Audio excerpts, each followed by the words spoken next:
Begin Self-Publishing episode 114, The Secrets of Story for Business with Park Howell. Interested in self-publishing but don't know where to start?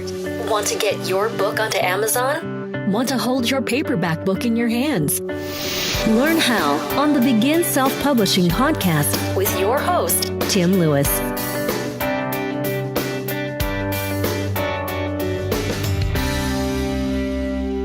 I was privileged enough to see Park Howell do a workshop at Social Media Marketing World last year about how to use storytelling for business. And I'm very lucky to have him on the show today. He's a world-renowned authority on storytelling in business. I think it's ironic that while there are lots and lots of people who are writing fiction books, very few of us are actually that good at using stories within our marketing efforts. So I think it would be a fantastic opportunity to get Park onto the show to actually discover how you should incorporate stories into your marketing efforts. So with no further ado, let's go over to the interview. Hi, Park. Welcome to the show. Hey, Tim. Thanks for thanks for having me on board. You threw me there for a second with just a high part. Yeah. So now we've established... My brain is today on this Monday, apparently. Yeah. So now we've established that you're here. Let's start talking about stories, and particularly stories in business. When did you first notice how important story had become in marketing and in business? Yeah, it was in the early 2000s. It was roughly about 2003, 4-ish. And you just started hearing storytelling floating to the surface in advertising and marketing. And I was running an ad agency, my own ad agency during that time. And my creative director, Luis Medina, and I were sitting down, we're talking about it. And he goes, it's just all about the story. And I was like, well, duh. I mean, that's what we always do. And he says, yeah, but story's really starting to rise to the surface because people are looking to differentiate. But he says, I'm not really sure they know what they're talking about when they say story. And I asked him, I said, well, how would you define it? And he and I went on and we had a conversation for about an hour, and we realized that neither one of us, although we were paid storytellers and made a good living, telling stories on behalf of our clients, that was the first time I realized, Tim, that, I don't know if I truly understand the definition of and the structure to a powerful narrative. And so that was the thing that got my curiosity going and kicked me into gear.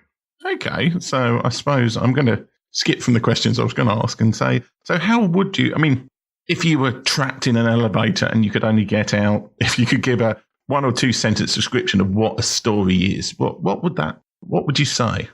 A story is the ultimate learning tool that human beings are the only creatures in the universe that use. And story is made up of 3 acts, 3 things, as simple as a beginning, a middle, and an end. And before, Tim, you go, oh, duh.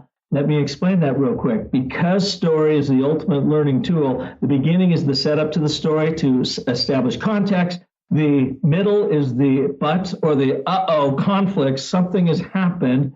And the third act is the therefore resolution. Say, and here's how we overcome it, or here's how we overcame it, or here's how you could overcome it. And that is what our reptilian brains and our limbic system just loves. It's constantly trying to learn. And it uses story, not logic. It uses story to really understand what's happening in the world around us. Okay, so let's say we've got somebody who is an author, and you think that, certainly for fiction authors, you think that authors should be good at telling stories. How important is it for an author to know and be able to communicate their personal story? Well, I don't know if I would hold it just to authors. I think it's important for every single individual in this world who is trying to accomplish something to truly understand and appreciate and embrace their individual story. And Tim, you've probably seen this so often. We are living somebody else's story. Our parents thought we would be doing this. They thought I would be a surgeon or an attorney instead of an author. Or, our spouses or loved ones have a preconceived narrative that they think we ought to be living into, when in actuality, as Joseph Campbell said, America's foremost mythologist, says, follow your bliss and doors will open for you where there were only walls before. So I think it's absolutely critical whether you are an author, a school teacher, a stay-at-home mom or dad, a fireman, an ad executive, or a gentleman like yourself that runs a publishing company, self-publishing, to truly understand your story, because it's the only way you're going to live into and prosper from your story. So you just got to sit down and unpack it and figure out what it is, and then assemble it and tell it to everybody and watch it evolve as you tell it. It's pretty amazing. Okay. Well, there are many story structures, and I'm sure a lot of the listeners will know things like and, but, therefore, in the simplest way, to the very complicated, well, it's not that complicated, but much more complicated hero's journey. How can these help somebody working out their story and communicating it? Well, it's because it helps you become intentional about it. So you don't just go and build a house and start hammering stuff together. I mean, you probably did as a kid when you're building a tree house or a fort, and you just sort of wing it and throw it together. But if you're going to live in a structure that's going to be sound and healthy and be good for your family, you've got to have the entire architectural drawing and map down before you lift a hammer. The same I have found is true with story. To really understand your story and where it's going to go, there are a number of different frameworks. To your point, I have found, though, the hero's journey to be the most powerful, at least in business. And I boiled it down to 10 steps, which I call the story cycle. It's inspired by the hero's journey. And I have found, where I teach it and get executives involved, that when they start following this very intentional framework, it's not a formula, it's a framework that captures the content, helps them stay focused and find the thread of their story and take them from the beginning through the middle and to the end, and making sure that their audiences are on board, that they are way more successful in everything they do, from clarifying their brand story to telling stories internally that they get everybody pulling, buying into and pulling in the same direction, to helping customers and clients truly understand what they're trying to do. Stories help them clarify their mission, clarify their message, to grow revenue and amplify their impact. And the only way you can do it is not by winging it. It's really hard to wing it and make it work, but to follow a very intentional approach. And it's not hard. It just is sit down and you just kind of follow the blueprints for it, fill in the blanks for your story, and you will see your story sort of just bubble up within you.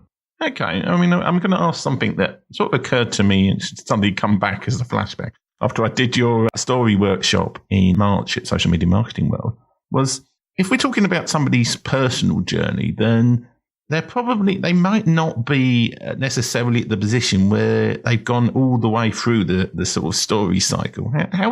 Are you looking for a small enough story where it's already complete, or is it okay to kind of be halfway around the hero's journey and you're kind of just saying what's going to happen and let people kind of work it on from there?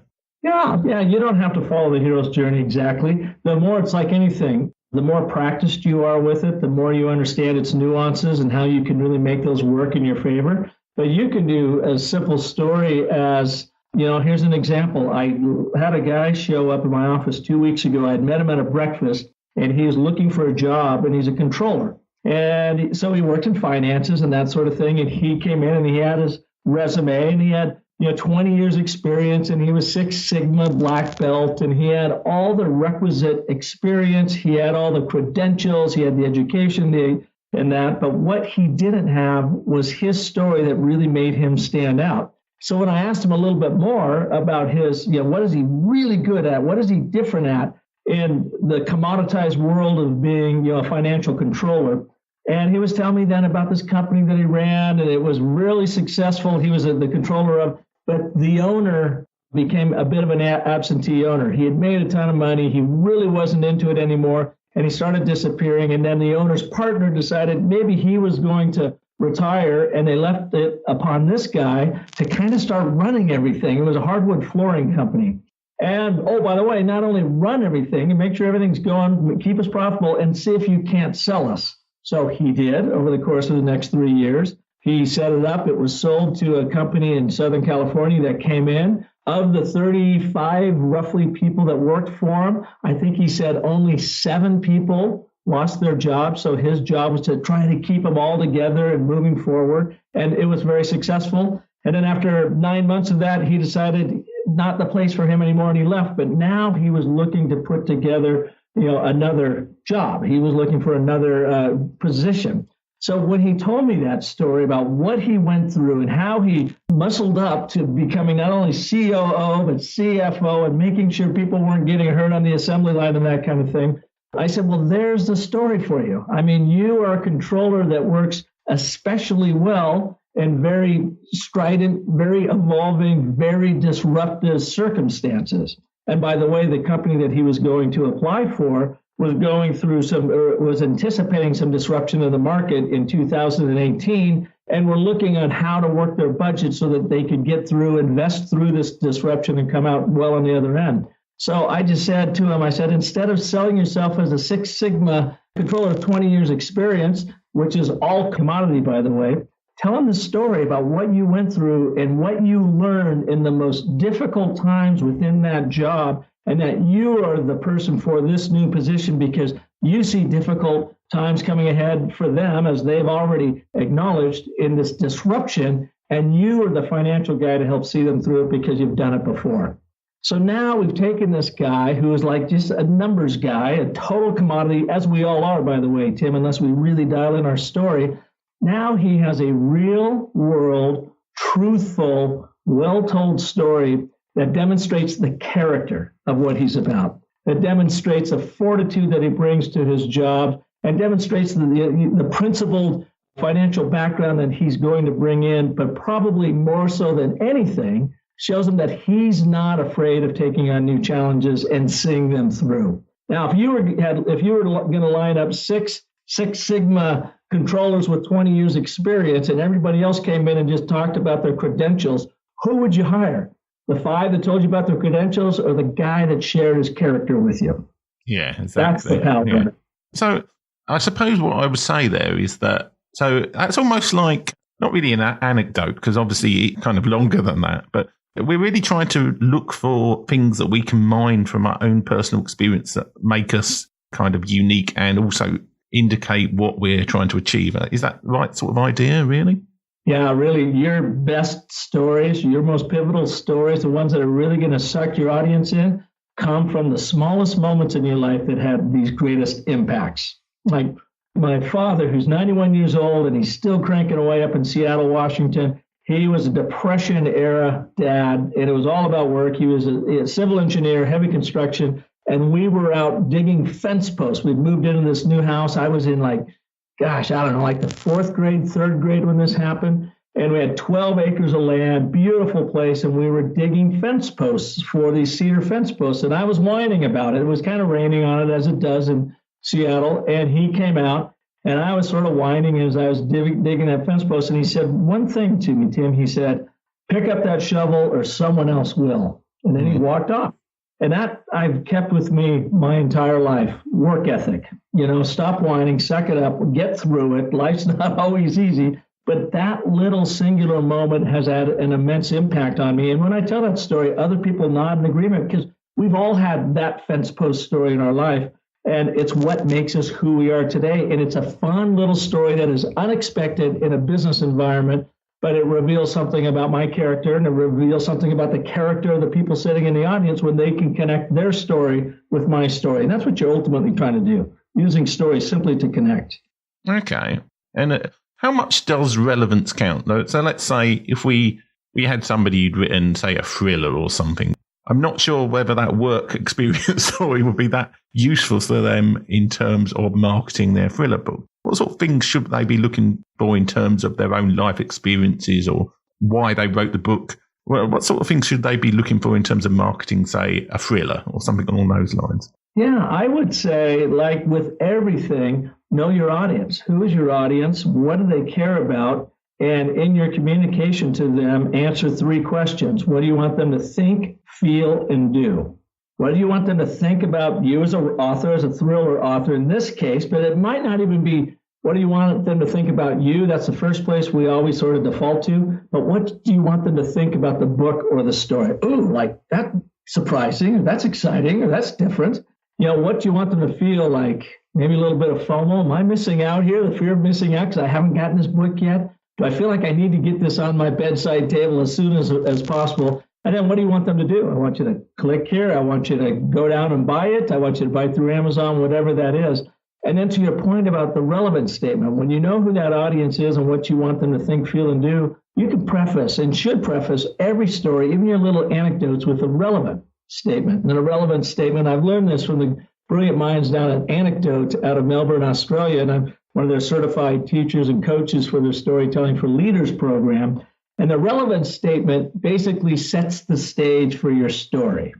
So like my relevant statement for my post-hole story, because you had asked me for an example, but if I'm going to give that in a work situation, I would say, I learned at a very young age that hard work is about perseverance and just muddling through. For example, when I was a little kid, and then I went on to tell my relevance story. So everything, when you think about what your point is to your story, start with your relevance statement to help set the stage for that story, share the story, and then underscore the business point you're trying to make. And one other thing I would say, if you're presenting in person, large group or someone sitting across from you, never, ever, ever use the S word.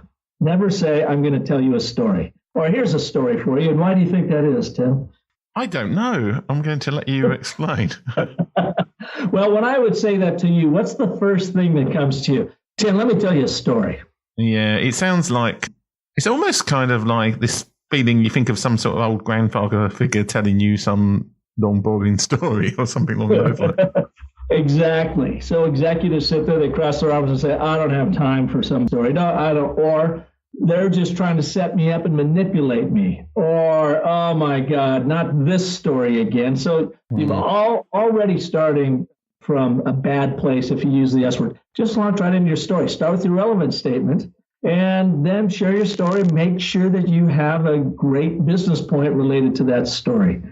So it has to have a reason behind it where after they've heard it, they understand it. It's not just you talking about how you went to the hospital once or something like that. Completely. Yeah. When they ask, do my stories have to be these big overarching epics?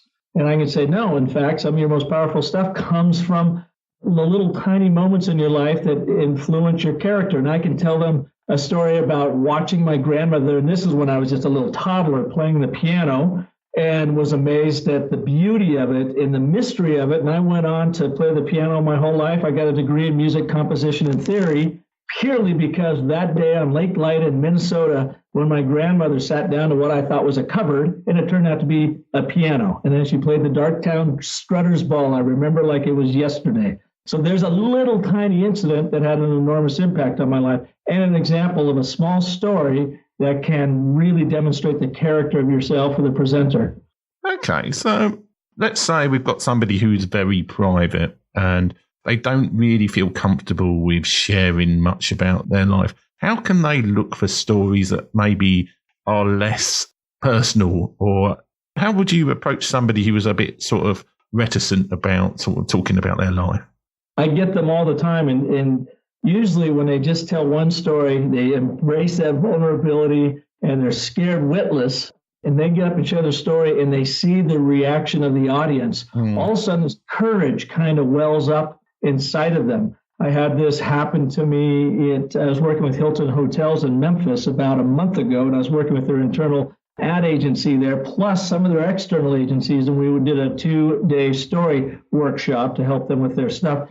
And one of their directors within the group was very reluctant to tell a story, but then came in and told an amazing story of growing up in the Philippines, coming to America, and how she now found herself in special projects at Hilton. And she took maybe 3 minutes to tell that story. And the people, there was about 14 in that crowd, that you could just look at their mouths drop wide open. And I said, you've all worked with Shara for a long time. Did any of you know that story? No, or not really, they said. I said, does it give you a whole new appreciation for who she is and what she's about? And they said, oh, absolutely. And she was beaming from ear to ear. And she goes, I even now have a better understanding of why I do what I do. So that was an example of a very reluctant, quiet, but very bubbly, great-spirited individual who was reticent to tell her story, came out, told it, and then just had amazing effect on the audience. And you could just see her courage as a storyteller well up. And in fact, Tim, I've recounted that story on my website at businessofstory.com. and it's under the heading of a post I wrote called The 5 Stages of Grief in Business Storytelling. I wouldn't have thought grief was that fantastic a topic for business stories, but yeah, I'll take your word for it. Well, think about the 5 stages. They have the 5 stages of death. Yeah. And it occurred to me after going through this thing, the 5 stages of grief in business storytelling.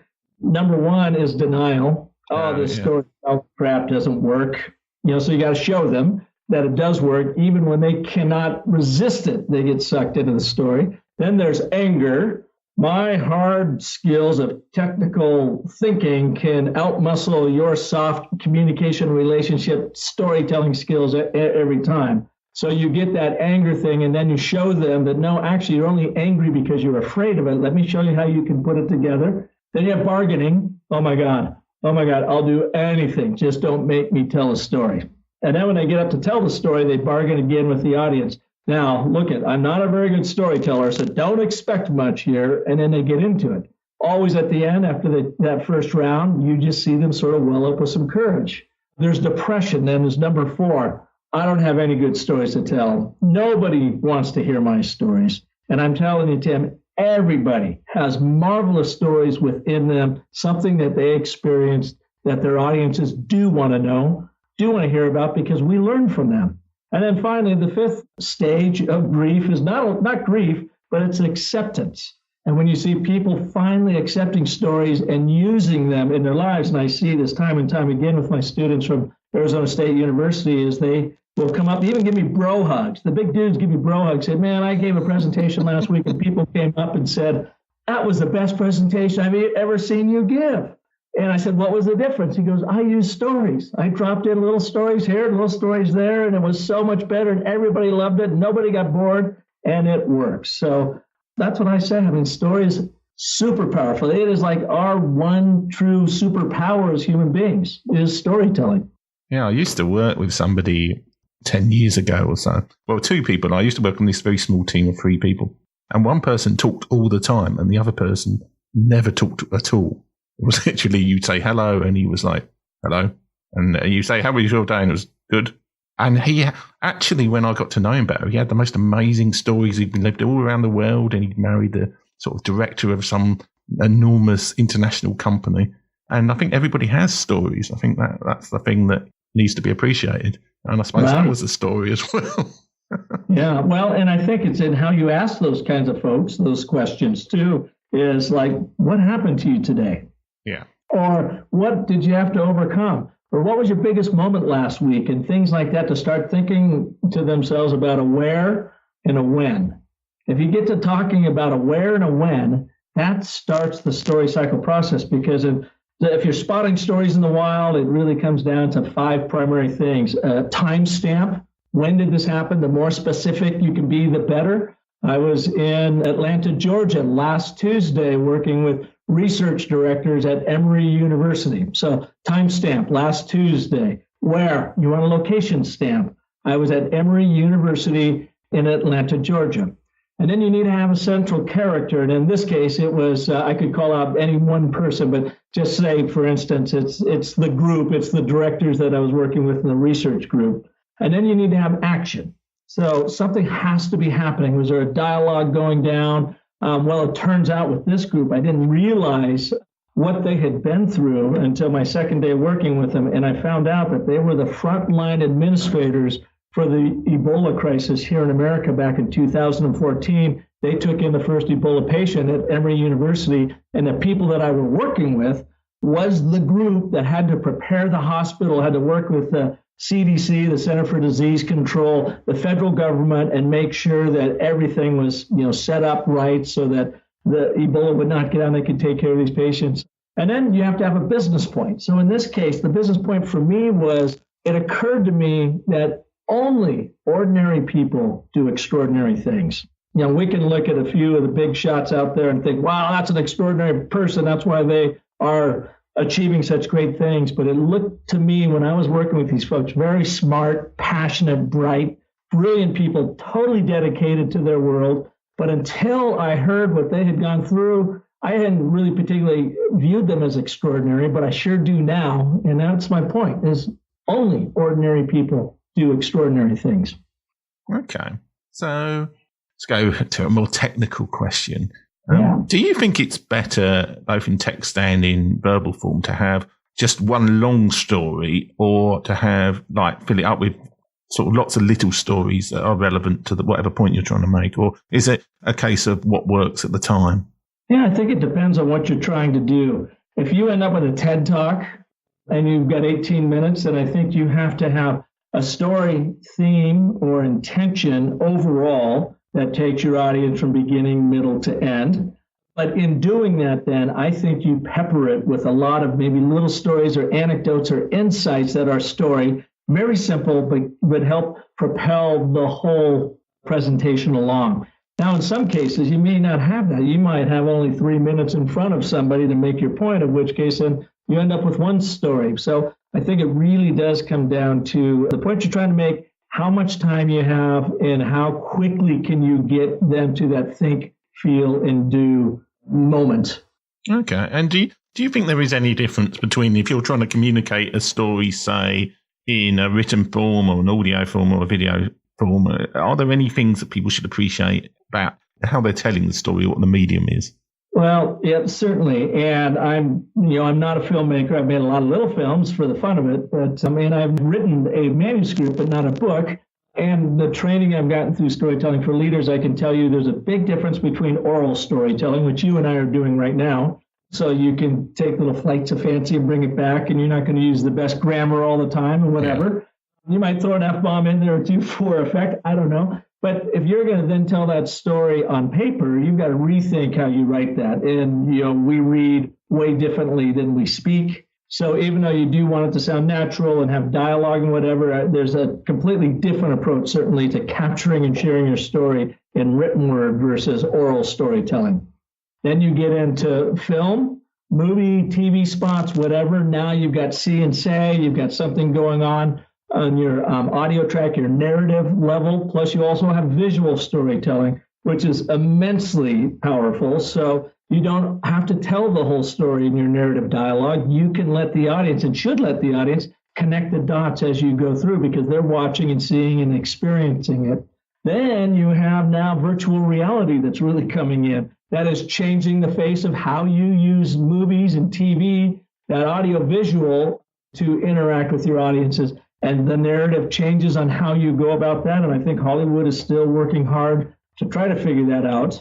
Our middle son, Parker, who is in Hollywood as a filmmaker, has been steeped now in VR storytelling and is learning a lot in the process. Just finished up a film that showed up in Berlin at the beginning of September. And I'm going to have him on my podcast here in a few weeks to say, what are you learning so far that the rest of us need to know and understand about VR? So I think every medium has its own little nuances, or even big nuances, if there is such a thing, on how you tell a story, just depending on what channel you're on, how much time you have, and what are the tools at your disposal. Okay. I'm a little bit intrigued as to, you must have a lot of confusion calling your son Parker Howell. Now, here's the deal. When he was born, my wife wanted to call him Park. And I said, no, the poor chap, he can't be a second. He needs to have his own identity. And so she said, why don't you make him a Parker? Well, I said, well, we could do that. So we did. We gave the name Parker, thinking people would shorten it if they wanted to Park. So she had the namesake. Well, what has happened is people now extend my name to Parker. So just the exact opposite has happened.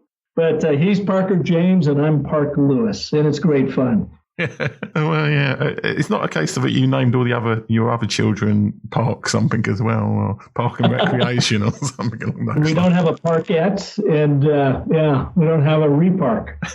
Park Tricia or something along those lines. Right.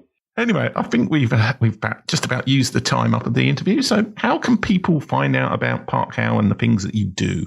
Well, thanks for asking that. I mentioned the shameless plug early on. Go to businessofstory.com, and I've got just reams of content there for you. I've taken a personal interest in storytelling when our son was going to film school in Chapman University, and studied right alongside of him because I had him send me his textbooks when he was done with them, since I was paying for them, so that I could learn about it. Everything I've learned, all the best writers, videos, that have really had an impact on me and how business of story has come about is in a library on my site. You're welcome to go and check it out, Park's Library there. Plus, I do a podcast once a week, as you know, Tim, and I find business storytellers from around the world and connect them with my listeners to help them craft and tell compelling stories that sell. And it's just something that I totally dig. It's a curiosity of mine to really understand how story and narrative works in our life. And everything I learn about it and find out, I try to share with the world. So go and check it out at businessofstory.com. And the podcast is called The Business of Story, isn't it? So it is. Yeah. They can search on iTunes, or I'm sure they can get to it through thebusinessofstory.com as well, though. So that's probably where you want to send them, I guess. Yeah. And I will be back at Social Media Marketing World for my third story workshop there in February. I know you were out there last year. Hopefully you'll be coming out again. We can get acquainted over a beer or something. Yeah, that sounds like a great idea. So thanks so much for being on the show, Park. Tim, thanks for having me. I appreciate it. Thanks for listening. If you enjoyed today's show, please stop by iTunes and rate and leave a review. This helps make the show more visible. For free resources, show notes, and other helpful content, join the community at beginselfpublishing.com.